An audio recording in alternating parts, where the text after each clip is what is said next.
Thank you for joining me. My name is Gray. I'm going through the book of Psalms. Today we're looking at chapter 60.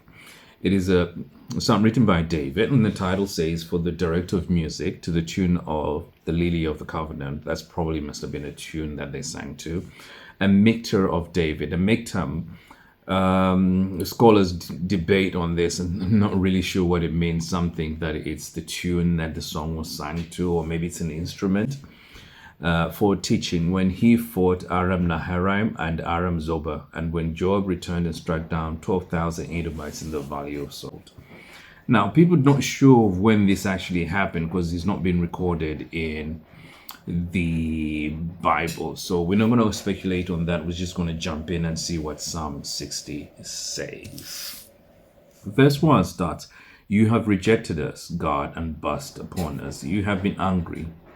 Now restore us. Now, this is referring to the battle that David just had with the Edomites. And from what he's saying, it feels like they may have lost the battle or had heavy loss. In David's mind, it was when they went to battle and they won, it was because God was with them. And when they lost, that means God was not with them. Verse 2, you have shaken the land to turn it up and mend its fractures, for it is quaking. I want to ask you something. What do you do when you've prayed for something and still it doesn't happen? Do you still go back to God, or do you do it your own way? Here David turns around because he's gone to battle and realizes that we failed. And while rightly the failure may have been theirs, but he knows ultimately it was because God is not with them. And that just blows my mind. That means this man had in his mind that every time there's a victory, that means God is there. So he had this mentality that when I go, I will have victory because God is with me.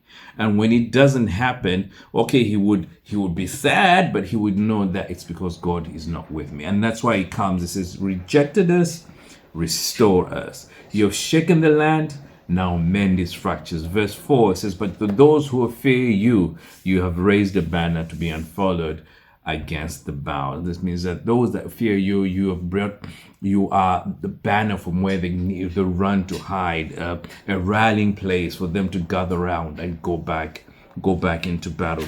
Brothers and sisters, this tells me that we should have the same mindset that David had, so that when things are not going right, we should know that God has not gone with us. And that should be a sign for ourselves to say, maybe this is not the right path we're going.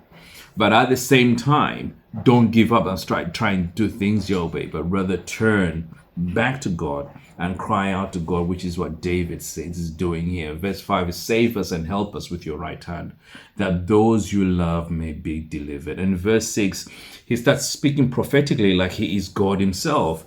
And what it does, it mentions all these cities around the cities that are in Canaan, which is basically what God had given to the Israelites.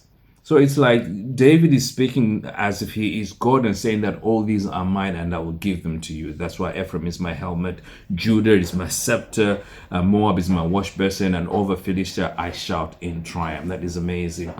So it was just David's cried out to God and say that you've left us. And then in the midst of that, he's just starts speaking prophetically that even though God has rejected us as we felt, I know for a fact that God has already given us this. It is more like you and me praying, saying that, okay, I have felt this, but I know my God, the Father in heaven, is the owner of a cattle of 1,000 hills. So therefore, that sort of thing. I think that's what he's saying. And it goes on in verse 9, it says, Who will bring me to the fortified city? Who will lead me to Edom? In Edom, there was a city that was so fortified, it was impenetrable. And he's saying that I know the only way we can defeat that city is through God. And in verse 10, is it not you, God, who have rejected us and no longer go out with our armies? He's saying there is that place that we need to defeat, but I know there's only one way we could do it. It is through you, God, and God alone. Brothers and sisters, that mindset of David, knowing that when I fail, it's not the end of the world. It's just mean that God was not with me. But it does not mean that I turn around and look at other things, but I go back to God and ask, will you go with me? And that's the confidence that he brings in verse 11 and 12. This should be our attitude. This should be our mental state. He says, give us aid against the enemy, for human help is worthless. He says he knows that the only way I would win to this, it is through you, God alone. Human aid help is worthless. In some verses, it says human salvation is vain. That means the only salvation that I can get, only help, that a victory that I'll be able to get, it is through you and you alone. The only victory that we can get in life is through Christ alone. Yes, people will help us, but only to an extent. But for ultimate victory, ultimate salvation, it is Jesus Christ alone.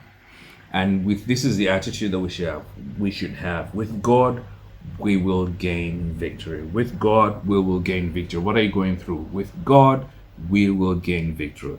And he will trample down our enemies. God bless you.